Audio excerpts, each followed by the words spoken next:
decir que afecte el tráfico jurídico, pero no entiendo bien si puede llegar a encontrarse la tentativa ahí. La tentativa con el delito de falsedad. Si es delito de resultado, en principio uno podría llegar a decir que es un delito que admite tentativa, ¿cierto? Entonces, dogmáticamente uno podría llegar a decir si admite tentativa la falsedad ideológica en documento público.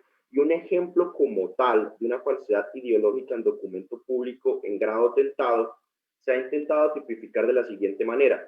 Piensen ustedes en un funcionario público, un alcalde o un funcionario de una entidad administrativa, ¿cierto?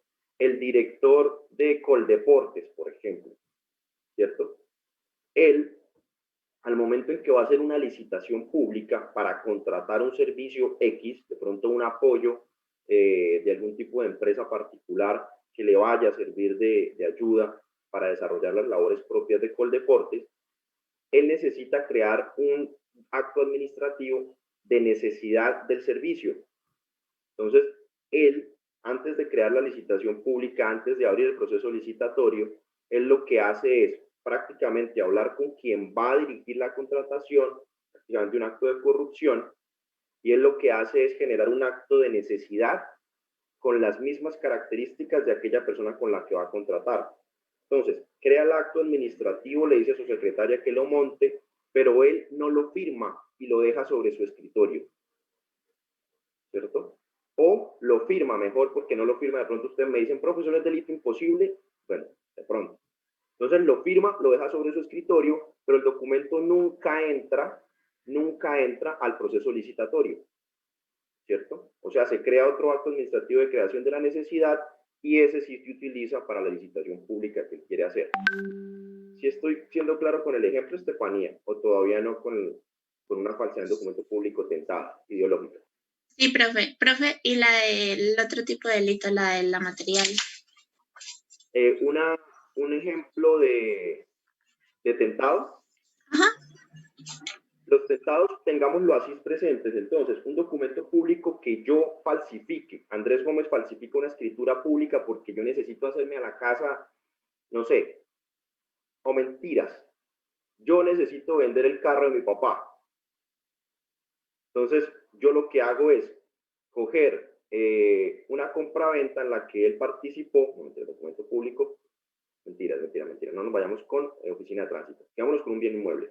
Entonces yo sigo con la escritura pública de la casa de mis padres. Entonces yo lo que hago, porque necesito venderla, necesito plata, entonces yo lo que hago es borrar el nombre de mi papá que aparece como propietario actual de la oficina del registro de certificado de libertad y tradición.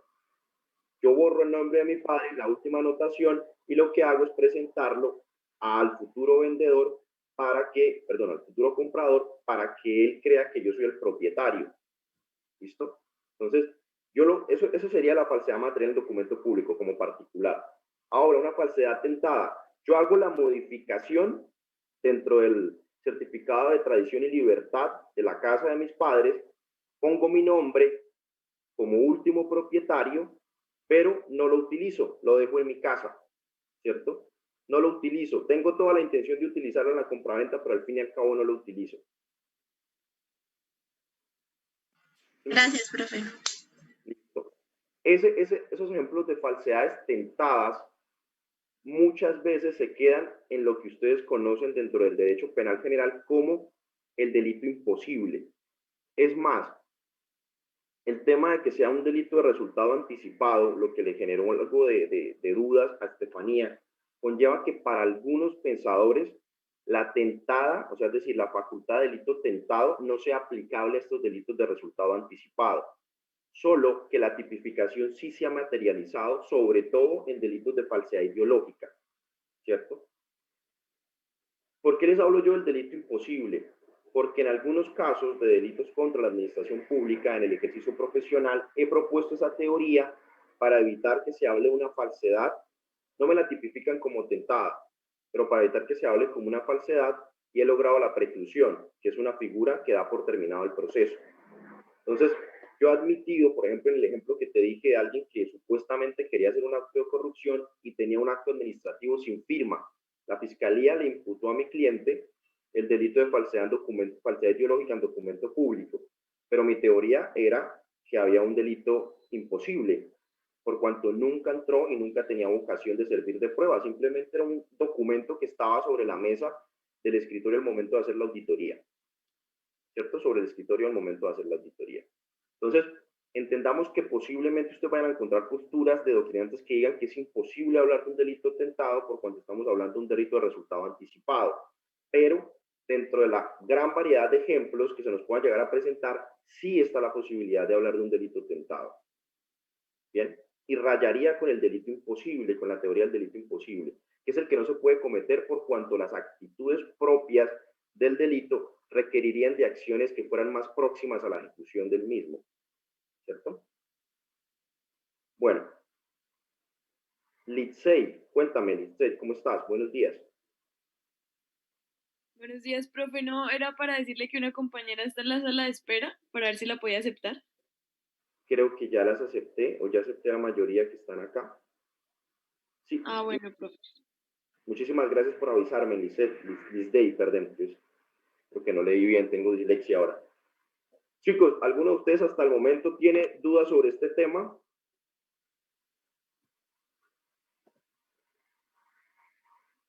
De falsedades, todo ok, todo clarísimo.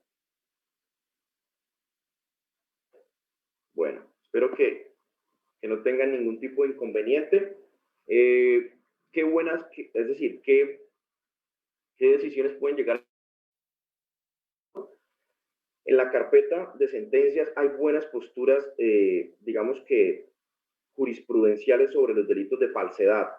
Es sustancial que entendamos la diferencia entre falsedad ideológica y falsedad material. Creo que este cuadro es de mucha utilidad, pero de igual forma cualquier persona que quiera complementar, bienvenido sea, y puede llegar a consultar la jurisprudencia. Asimismo, si tiene algún tipo de duda, me escribe un correo o me lo dice en clase, no hay problema. Lo importante es que queden los conceptos claros, chicos. Acá lo importante es que aprendamos y no llegar a entorpecer el proceso de formación de ustedes. Bueno, ahora sí vamos a ver las indicaciones de el quiz. Como les dije, el quiz no es nada del otro mundo. Se creó con la posibilidad o con la intención de evaluar lo que llevamos hasta el momento y dar como ese primer pasito antes del examen. Entonces, los invito, voy a dar las siguientes reglas, son básicas. Los invito a que ustedes ingresen a la plataforma de Moodle. El examen para el 11 de diciembre. Los primeros logos que daban a entender que era una ayuda humanitaria. Y por último, también se buscó que los estados hicieran parte de este proceso. Entonces, ahí empezó lo que empezamos a conocer como tal positivizado el derecho internacional humanitario. ¿Qué sucede en el mundo a principios del siglo XX? Se nos vienen las guerras, se nos viene la Primera Guerra Mundial, se nos viene en 1939 la Segunda Guerra Mundial, y eso trajo consigo innumerables problemas. La guerra se convirtió en una realidad, la realidad era la guerra, por lo tanto los estados empezaron a decir, espere, esto no puede pasar, no podemos seguir matándonos a los unos a los otros como si esto no importara, y los convenios, las adiciones al convenio de Ginebra empezaron a surgir. Este era el primer convenio en 1864, recuerde, y empezaron a surgir los siguientes convenios de Ginebra. ¿Qué pasa? En 1919 aproximadamente se firma el Tratado de Versalles, que es un tratado que procura frenar la guerra. Si mal no recuerdo, en 1920 la ONU determina o dice que la guerra está prohibida. Pero es que, ¿qué pasa cuando usted prohíbe algo en escrito, pero la realidad que está en pleno auge allá afuera dice que la guerra es completa? Entonces, la Comisión Internacional de la Cruz Roja lo que hace es, no, mire, en lugar de prohibir, lo que tenemos es que garantizar y blindar a las personas que se encuentran inmersas en la guerra. Llega la Segunda Guerra Mundial, específicamente hablando, 1939-1945, el desastre humanitario, las aberraciones que se vivieron, no solamente para las personas que estaban dentro de los bandos, los militares, sino también, obviamente, las víctimas como tal del genocidio, trajo consigo dos tribunales históricos. Precisamente ayer cumplió 75 años el Tribunal de Nuremberg y el Tribunal de Tokio. Esos fueron los primeros tribunales a gran escala que trataron y buscaron castigar los crímenes de lesa a la humanidad, los crímenes de guerra, los genocidios, y se empezó ahí sí a tomar mucha más fuerza y mucho más en serio al derecho internacional humanitario. En la actualidad, ¿qué tenemos? En la actualidad tenemos un derecho internacional humanitario que busca, mejor dicho, lo que busca el derecho internacional humanitario no es tanto la protección de los militares que están enfermos o heridos en combate, obviamente lo hacen, pero a través del tiempo lo que se ha tratado de buscar es la protección de las personas, de los civiles que se encuentran en medio de un conflicto, en medio de una guerra. Y bueno, más o menos ese es un breve recuento histórico de lo que puede ser o lo que fue en su momento el derecho internacional humanitario. Ahora, ¿qué es el VIH? Si ustedes ven al inicio aparecen las palabras en latín jus ad bellum versus jus in bellum. ¿Qué es el jus ad bellum? El jus ad bellum es el derecho que tienen los estados de poder enfrentarse, de llamar a un conflicto o una guerra a otro estado por diversos motivos políticos, sociales, económicos. En su lugar, el jus in bello es lo que sucede en medio de la guerra, es decir, ya hay un conflicto, ahora, ¿qué vamos a hacer con este conflicto? El derecho internacional humanitario tiene que ver con este segundo término. El primero es otra parte del derecho internacional público, pero realmente el derecho internacional humanitario tiene que ver esto, qué estamos haciendo o qué vamos a hacer con la guerra que se nos presentó ya. ¿Y cuál es la finalidad en sí o en qué consiste el derecho internacional humanitario? Es un conjunto de normas que los estados que han firmado, que han pactado los convenios, deben cumplir. ¿Por qué? Cada vez que existe evidentemente un conflicto. Recordemos que esto es eminentemente de los conflictos armados, ya sean internos, internacionales o no internacionales. Su finalidad en general es proteger a las personas que no participan o han dejado de participar, excombatientes, en las hostilidades, en los distintos conflictos que pueden suceder. Y limitar, esto es muy importante, los medios y los métodos de hacer la guerra. Es decir, qué armas se pueden usar, cómo se puede tratar a una persona que está siendo prisionera de guerra, cómo se puede tratar a una persona detenida. Eso es lo que está tratando de hacer o lo que busca o ha buscado durante muchísimos años el derecho internacional humanitario. Pero él, a su vez, se divide en dos. Hay una subdivisión dentro del derecho internacional humanitario. El derecho de Ginebra, es el primero que está ahí.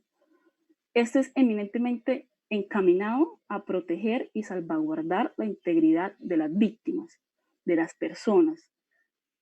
En cambio, el derecho de la Haya ya va más encaminado a decir, espere, no se puede utilizar esto, sí se puede utilizar esto, puede hacer esto, más que todo en los métodos y medios de la guerra.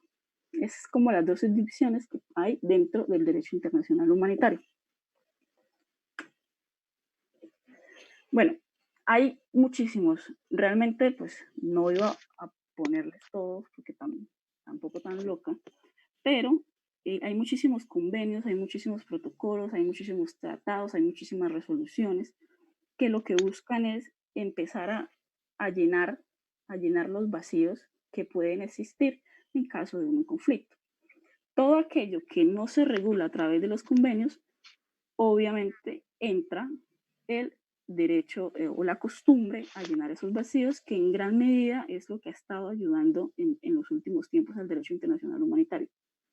¿Qué tipo de convenios tenemos? Los 4 primeros son los más o la base fundamental del derecho internacional humanitario, todo lo que tiene que ver con socorrer a los enfermos y heridos de las Fuerzas Armadas en campaña, lo que tiene que ver con ayudar a los enfermos y los heridos, pero en naufragios en el mar, lo relativo a los prisioneros de guerra y lo relativo a las personas civiles, a las personas que se encuentran y que no tienen absolutamente nada que ver dentro de un conflicto armado interno.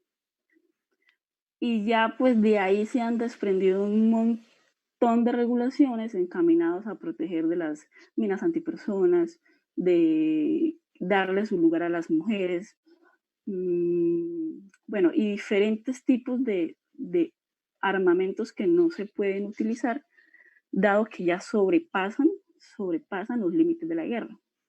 Ya es más una aberración y llegan a la destrucción, o pretenden, es la destrucción completa o de la humanidad o del ser humano, no tanto en el conflicto interno o el conflicto internacional que se esté llevando a cabo. ¿Listo? ¿Qué principios? Hay muchos principios. Yo traté de condensar los principios más que voy a ahondar un poco más adelante. El conflicto armado son las hostilidades, las guerras, las violencias que pueden existir entre distintos bandos por diversos intereses que ambos estén, cada quien esté buscando su propio interés.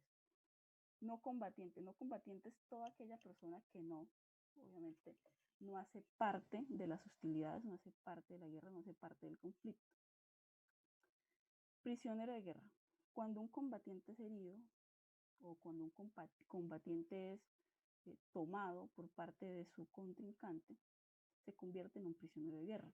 Los prisioneros de guerra también tienen una serie de derechos que en la misma Convención de Ginebra, los distintos protocolos que han sido expedidos, les han otorgado.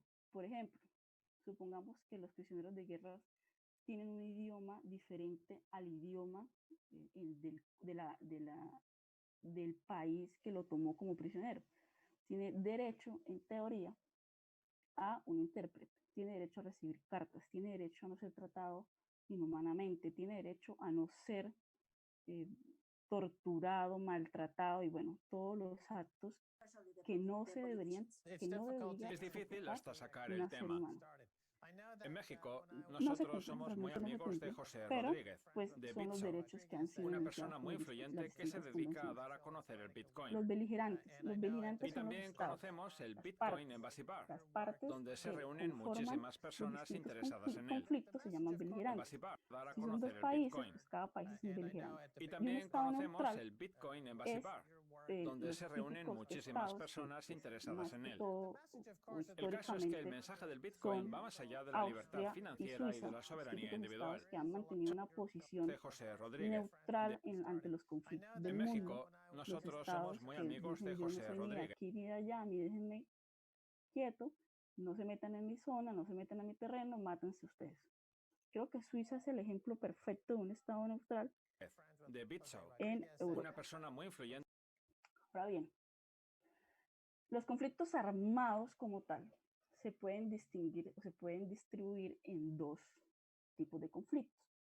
Está el conflicto armado internacional Que se dedica a dar a y conocer el Bitcoin. es la siguiente Y diapositiva, también conflicto conocemos armado el no Bitcoin internacional Embassy CAN. Bar, donde El conflicto armado internacional tiene como principales partes dos estados. Son aquellos en los se cuales reúnen las muchísimas fuerzas personas armadas de interesadas un en él. estado y las El fuerzas caso es armadas que de el otro mensaje del estado, por Bitcoin va más allá de la generalmente libertad son financiera y de la soberanía individual. se enfrentan También tiene mucho que ver con la mejora del para bienestar poder espiritual de las personas, superarse los unos a por los así otros. decirlo. Eso, como la imagen Pues bien, que está cada ahí, vez eso que vamos a conlleva México, consigo innumerables la cultura problemas, del país es tan vibrante, innumerables tan problemas rica, sociales tan y maravillosa, culturales, tan económicos para estimulante. los países que se ven inmersos en este tipo de conflictos. Es como si el estupendo Un conflicto carácter de los típico es el mexicanos conflicto Siria versus Irak. Es un entroncara conflicto que consiste perfectamente, en la lucha de manera quién tiene el petróleo totalmente y quién domina espontánea el con el petróleo, Bitcoin. más o menos está el del ¿Qué opina al 2011-2012. respecto? La cultura Ambos países se mexicana han matado y hasta la consiste en actualidad llevarse bien con siguen todo el matando por mundo. lo mismo. Y Y eso eso es es algo que también pasa con el el Bitcoin, conflicto armado internacional porque es una forma de compartir más cosas con el representativo resto. en este momento. Cuando un El conflicto mexicano armado no conoce el Bitcoin, internacional Lo ya pues creo que primero nosotros que los hace es colombianos somos difundir ese expertos en eso, conocimiento entre sus es amigos básicamente los conflictos armados que se dan para que ellos también entre puedan el Estado, las beneficiarse fuerzas de militares todas del sus Estado ventajas. y diversos grupos. Y eso es algo que Pueden yo haber dos grupos. Los grupos, que es las fuerzas militares del Estado contra las vertientes o las ramificaciones disidentes de sus propias fuerzas armadas, lo que más o menos llamamos como golpe de Estado, o los conflictos armados no internacionales que se dan entre los grupos organizados contra pues, los militares y el gobierno. botas Pero lunares. para ser un grupo organizado, Efectivamente, o sea, para botas ser un grupo lunares y armado muchas cosas organizado, más.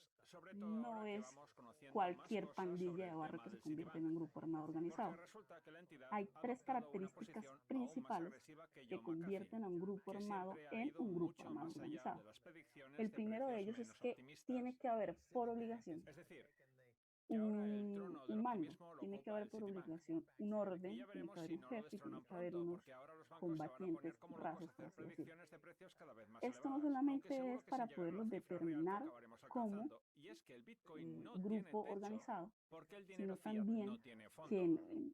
Hay un en lo montón de que es el estafadores que se desarrollo de dedican la a hacer guerra predicciones de sirve precios sobre el para al Bitcoin, momento de que pero se saber lo finaliza que la se guerra, dice ya sea saber sobre el porque hay un tema vencedor solo y un saben vencido unos o pocos porque hay un acuerdo privilegiados de paz, como Paul Tudor se Jones, sepa Stan quién asume Druckenmiller las o Max Kaiser, responsabilidades que lleva tiempo hablando de un de objetivo de todo lo precios a corto acaecido plazo de por $28,000 el mismo y conflicto. que ya en el año Generalmente las 2011 hablaba de responsabilidades las 100,000. están Pues bien, asumiendo, las vamos a ver deben qué asumir los altos mandos.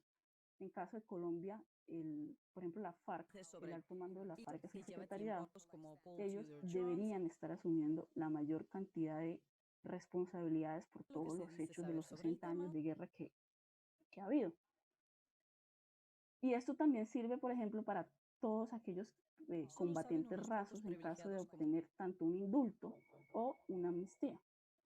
¿Y qué es un Paul indulto? Un Tudor indulto Jones, es Stan el Druckenmiller, beneficio en el cual usted es culpable, se sabe que usted es culpable, pero se le perdona, por así decirle, la pena. Se le perdona el tiempo que debería estar pagando por dichos hechos. En su lugar, la amnistía es algo más que corta de o raíz Max el Kaiser, proceso. que lleva Básicamente es tiempo como si el hablando de delito un no objetivo existiera, de se le precios a perdona corto a usted la plazo de existencia del delito. $28,000 Usted no sale y que ya condenado, en el no año sale 2011 absolutamente nada, hablaba no de sale 100,000. culpable, no sale Pues bien, vamos absolutamente, a ver qué dice sobre el precio sale el completamente responsable de la libre de estrategia cualquier de divisas acusación del que pudo Citibank. haber tenido. Un directivo del Y Citibank afirma que en esto es más diciembre que del todo para delitos 2021 políticos y pues el precio del en el Bitcoin se situará en los proceso de paz $318,000 se pretendió debido a que la dicho asunto. criptodivisa se habrá convertido en el nuevo Como venía oro. diciendo, Según este directivo, los primer ciclos de asunto mercado para del poder saber Bitcoin que un están grupo haciéndose es más largos. armado, desorganizado, es que haya La una cadena de tendencia mando, alcista que actual haya podría unos llevarlo hasta ese responsables del nivel. asunto. El directivo en ¿Cuál es el cuestión segundo? afirma que la Este tendencia grupo armado alcista se inició debe en el generar 2018 y que los ciclos del un Bitcoin cada vez poderío son en más determinadas largos. zonas. No Pues vamos a bien, decir que las según FARC él, si ocuparon el comparamos el ciclo 90% del actual territorio con ciclos colombiano. No, anteriores, desde el habían zonas donde uno sabía que había presencia paramilitar, ya sea en los llanos, ya sea en el Tibú, en el Cauca, Putumayo, ya uno sabía que en esas zonas existían grupos armados, especialmente las FARC. Pero ¿qué pasa? Para que un grupo armado tenga la fuerza de ser organizado, no solamente debe estar presente en la zona, sino que también debe ejercer una especie de poder político paralelo al poder central. Es decir, que hayan sus propias normas, que si dicen que a las 9 de la noche nadie sale, que si mandan pasquines amenazando a las personas, pues se cumpla casi como si fuera una orden inmediata de un general. Y es algo que nosotros lo vimos y que pues, en diversas sentencias se ha tratado como el poder tan grande que pudieron tener estos lugares, estos grupos al margen de la ley en diversas zonas. La ley eran ellos. Y el tercero, pues creo que puede ser el que le pone el gancho al asunto, es para que un grupo sea organizado necesita estar en constante violencia con el Estado. Combates que volaron 50,000 veces un oleoducto, que secuestraron, que, bueno, ese tipo de situaciones convierten a un grupo en un grupo armado organizado. Entonces, son precisamente estos tipos de conflictos los existentes para el derecho internacional humanitario. Por experiencia colombiana es evidentemente el CANI, que lo vivimos por más de 60 años. Ahora bien, ¿quiénes son las personas que protegen el derecho internacional humanitario? O a quiénes, perdón, protege. El derecho internacional humanitario protege a personas y protege a bienes. Personas, entonces en esta diapositiva que en este momento ustedes están viendo, son las personas a las cuales el derecho internacional humanitario está protegiendo. Primero, a las personas civiles, es decir, todas aquellas personas que no están participando en ningún tipo de conflicto. A los excombatientes, es decir, personas que participaron pero ya no. A los heridos, enfermos, náufragos, tanto militares como civiles, y a las personas detenidas en un conflicto armado, porque a las personas que en el CANI, que es conflicto armado no internacional, se les llama detenidos, y a las personas que son retenidas en un conflicto armado internacional se les llama prisioneros de guerra. Entonces, a esos dos tipos de personas también busca proteger el derecho internacional humanitario. Bienes, ese es un loguito, ese es el logo que se maneja en la Cruz Roja para determinar a los bienes culturales. Los bienes culturales son aquellos que se dedican al arte, la religión, la ciencia, la educación, monumentos, arquitectura, bueno, y todo, y lo que se pretende es tratar de salvaguardar, de proteger a todos estos lugares de los conflictos. Para nadie es un secreto que se lo pasan por la galleta, porque en realidad lo primero que hacen, y como muestra, al menos en Medio Oriente, lo que hacen como muestra de poder es precisamente acabar y arrasar con cualquier muestra de la cultura del lugar donde están, del lugar al que llegaron a combatir. Entonces, eso es uno de los bienes que también está protegiendo el derecho internacional humanitario. Y los bienes indispensables. Bienes indispensables abarcan desde una ambulancia, que está, independientemente de si está llevando o no llevando personas en ella, hospitales, viviendas, escuelas, museos. Se prohíbe, por ejemplo, atacar bienes necesarios para la población civil, todo lo que sea acueductos, todo lo que sea centros de alimentos. Se trata de que eso quede protegido por el derecho internacional humanitario. Si nosotros estamos viendo acá la imagen de fondo, la guerrilla colombiana, y sé que el 95-99% de las guerrillas del mundo les vale huevo porque esa es la iglesia de Bojayá que destruyeron con lamentablemente muchas personas adentro, y es como acabaron con algo que representa la idiosincrasia y la cultura colombiana, independientemente si uno cree o no. Y pues ahí está la imagen. Y a ver, ¿quiénes se encuentran obligados a aceptar, quiénes se encuentran obligados a tomar en consideración lo consignado por el derecho internacional humanitario? Lo primordial son aquellos estados que han firmado los distintos convenios. Segundo lugar son los estados que hacen parte de un conflicto. Supongamos Irak y Siria, están obligados. En tercer lugar estarían los estados, los grupos armados no estatales. En este caso, es en aquellas oportunidades en las que, por ejemplo, en Colombia hay un conflicto armado interno entre la FARC y las fuerzas militares. Lo que es EPL, BACRIM, Paracos y todo lo demás están en la obligación también de proteger el derecho internacional humanitario porque en su territorio está ocurriendo un conflicto armado no internacional. Y en general, todas las personas, en general todos debemos estar conscientes de lo que es el derecho internacional humanitario, todos debemos estar tomando en cuenta que debemos proteger no solamente nuestra integridad, sino también la integridad de las personas que se encuentran en medio de un conflicto. Siento que el colombiano, y nosotros los colombianos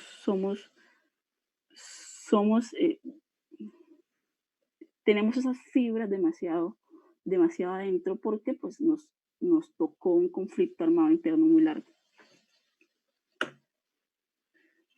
A ver, aparte de la protección de los militares, que poco a poco se decantó en la protección o se centró más en la protección de las víctimas, la protección posterior de los bienes como un anexo a esa protección, también hay un control de hostilidades. ¿Y a qué le podría yo denominar un control de hostilidades? El control de hostilidades va encaminado a decir, espere, usted no puede ir por el mundo creando una exageración, bombas atómicas para poderlas explotar allá en Chigorodó.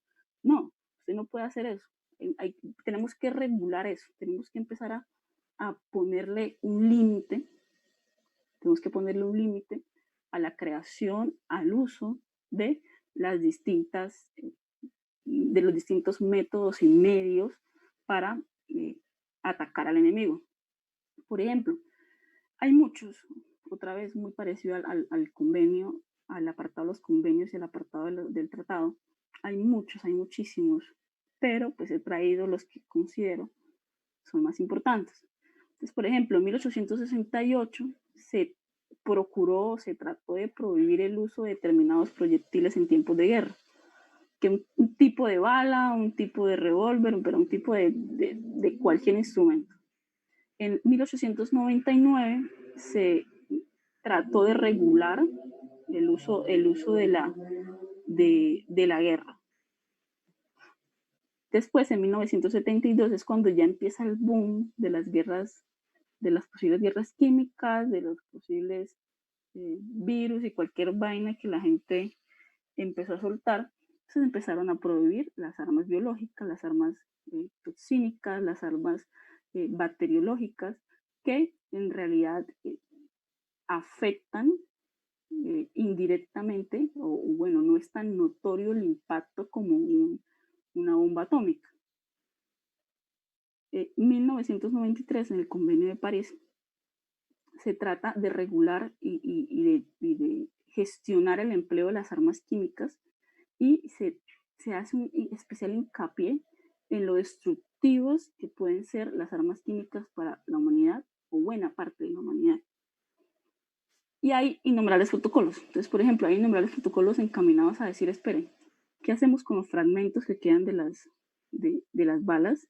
¿Qué hacemos con las minas antipersonas? ¿Qué hacemos con las armas incendiarias? ¿Qué hacemos con los láseres? ¿Qué hacemos con, bueno, cualquier tipo de arma, o sea, cualquier tipo de arma que ustedes se pueden imaginar? El arma que mató a Dylan, que lo usa el SMAT, es un arma que está prohibida por el derecho internacional humanitario y aquí lo siguen usando. Y por último, se trata o se buscó una convención sobre el empleo, almacenamiento, producción y transferencia de municiones en racimo y su destrucción. ¿Cómo se manejan esas municiones? Y así, muchachos, ustedes van a encontrar muchísimos protocolos y convenios que tratan de regular el armamento, que tratan de darle un pare a la creación y a la manipulación de estos nuevos y el empleo de estas nuevas armas en los distintos conflictos que hay actualmente en la humanidad. Y bueno, ya por último, sé que volé un poco. Ya por último, surgen muchas preguntas acerca de qué tan eficaz es el derecho internacional humanitario. Es decir, si cada uno se ponía a pensar en lo que yo he hablado, y tal vez si alguno ha visto Derecho Internacional Derecho Internacional Público con la profesora Aida, yo lo vi como en sexto, creo, o ha visto alguna lectiva, se ha dado cuenta, y conversando en clase uno se da cuenta que es que esa vaina no se cumple. Solamente con ver noticias uno se da cuenta que el derecho internacional humanitario tiene serios problemas para su cumplimiento. ¿Por qué? Porque en el momento de una guerra lo que menos se piensa es, estoy vulnerando el artículo 3 del convenio de Ginebra. ¿Sí? Entonces, pues hay una serie de elementos y de figuras que lo que buscan es precisamente blindar un poco más la eficacia del derecho internacional humanitario, que no se quede en el mero papel, que no se quede en la mera expectativa de una posible protección a las personas que están en un conflicto. Entonces, por ejemplo, ¿qué se hace durante la protección a las víctimas durante los conflictos armados? Hay un completo y se busca mucho por parte de la Cruz Roja, acompañamiento, estar muy presente con los heridos, con las personas que no tienen nada que ver. Y esa protección va más encaminada a eso, a que la persona en el momento de que está sucediendo los hechos sepan que están acompañados por un organismo internacional que pues, procura protegerlos. Antes y al finalizar los conflictos armados. Bueno, ¿qué pasa con este asunto? Hay diversos protocolos que han sido creados para que cuando se finalicen los conflictos armados, los dos distintas clases de conflictos armados, independientemente de cuáles, se creen unas comisiones o unos tribunales. Entonces, por ejemplo, se creó en su momento Nuremberg, se creó en su momento Tokio, se han creado otro tipo de tribunales ad hoc con otro tipo de circunstancias, otro tipo de funciones. Hay un tribunal encaminado, que fue un tribunal que se usó en Sierra Leona.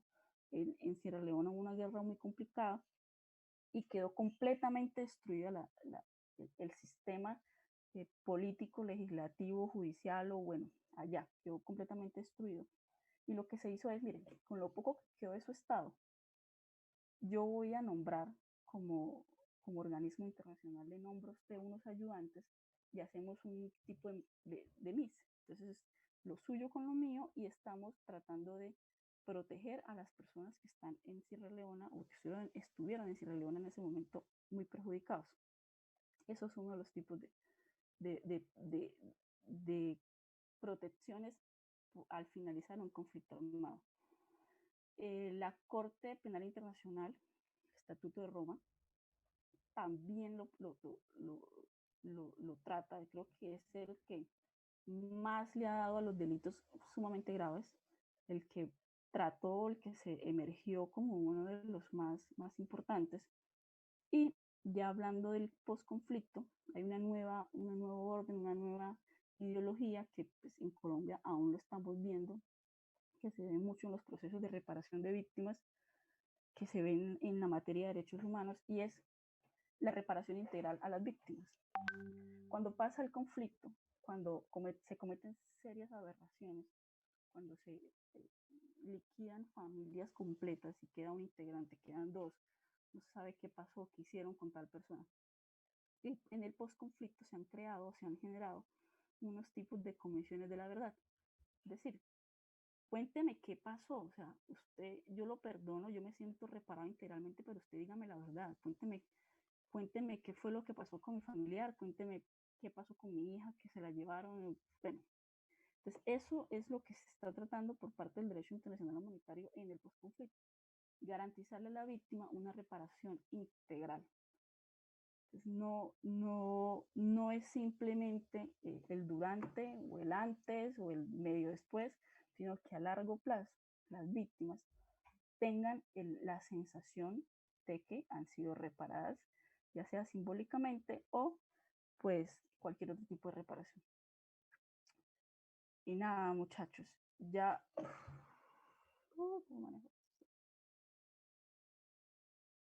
he terminado. No sé si alguno de ustedes tiene algún tipo de pregunta o tiene, por ejemplo, un caso que quiera comentar, una sentencia que leyó, bueno, no sé, y pues los escucho.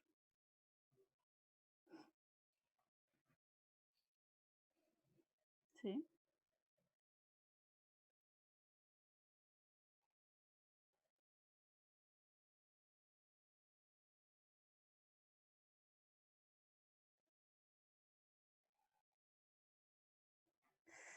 Realmente me corchó. Sin embargo, estaba revisando la página de la comisión de la Cruz Roja Nacional y sí encontré un estudio acerca del tema que usted me está hablando.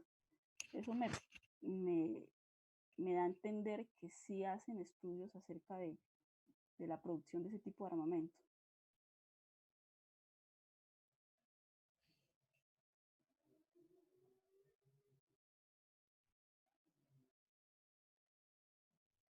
¿Alguien más? ¿Alguien quiere contar una historia? Los últimos 5 minutos. Bueno, aunque esto sienten los profesores. Ay, no. Efectivamente, eso sienten. Tranquila, compa, tranquila. Entonces no sé si pues alguien le quedó alguna duda, alguna queja, reclamo. Quéjense ante Andrés que él. O bueno, no sé, muchachos. Ya damos por terminado aquí la situación. Pensaba hacerles, digo.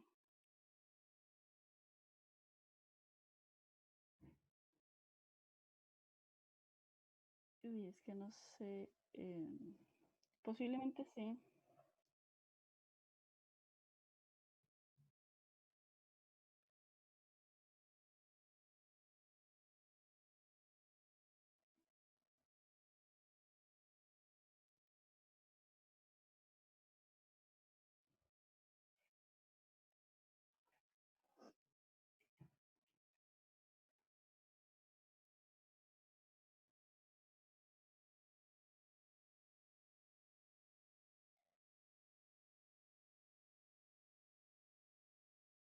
Realmente su nombre es Magnum, ¿cierto? Realmente yo recuerdo, ya que usted me hizo pensar en eso, recuerdo la clase con la profe Aida, que ella nos explicó ese tema. Entonces voy a buscar entre mis apuntes a ver si encuentro. Y la verdad siento que sí, que en febrero nos vamos a ver varias veces para poder pues ahondar en eso también. Me parece interesante, pero sí tengo el recuerdo claro de la profe Aida hablándonos de toda esa vaina. Entonces no sé, muchachos, terminamos entonces. La verdad pensaba hacerles traer una sentencia para ustedes, pero dije, no voy a ser tan maldita si acaban de tener un quiz, ¿cierto? Y además, conociendo a Andrés, no creo que haya sido tan fácil. Entonces, nada, muchachos, de verdad, muchas gracias por la atención. Si tienen cualquier duda o algo, pues a través del doctor Andrés, ya que en este momento, pues tal vez no les surgen, yo entiendo, están mamados, comprendo, sábado a las 6 de la mañana. Pero pues cualquier duda o cualquier situación se pueden comunicar por medio de Andrés y pues él me remitirá a mí. Espero tengan un gran fin de semana, que no les haya ido tan mal en el quiz. Nada, espero estén demasiado bien. Muchas gracias. Gracias. Chao. Hasta luego. Gracias. Chao. Gracias. Gracias.